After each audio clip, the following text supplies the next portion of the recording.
in chief, call into question the courage of men I fought with, to claim that they ran.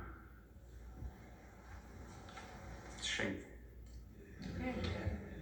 Those who have never fought for the colours they fly should be careful about criticising those who have.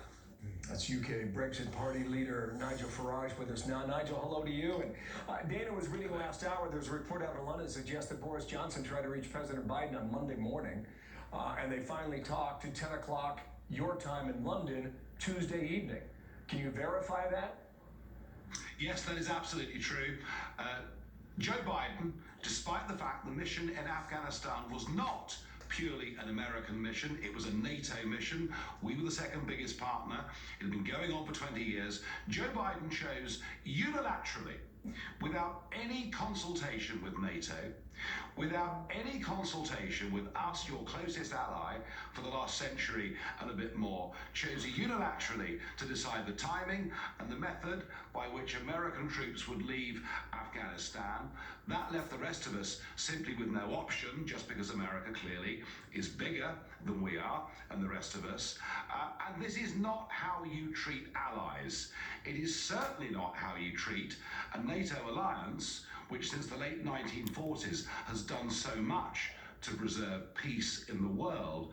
And I can't think in my lifetime of a moment when my friends in this country, who are naturally inclined to be pro-American, have been more critical of America and asking the question, how could we ever trust America again?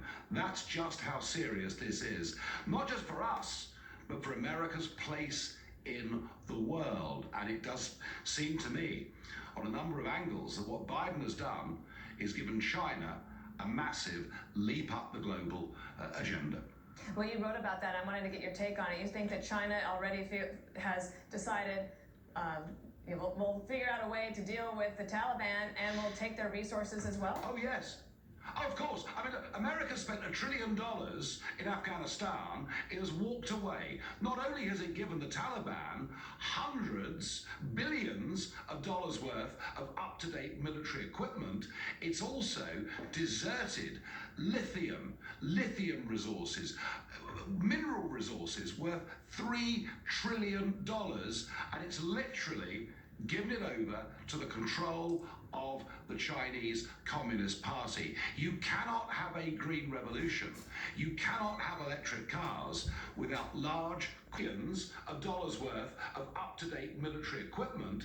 It's also deserted lithium resources, mineral resources worth $3 trillion, and it's literally given it over to the control of the Chinese Communist Party. You cannot have a green revolution.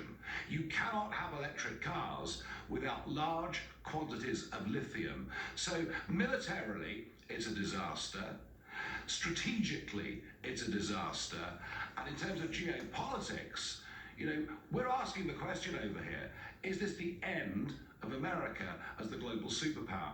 And I'll tell you this, the word disaster is used far too often to describe events, but this is a disaster. It is a watershed moment. And I'm not sure anybody's quite yet realised the damage Joe Biden has done to America and to the free world. Nigel Farage from London. We'll see where we go next. Thank you for your time. Powerful comments. Thank you.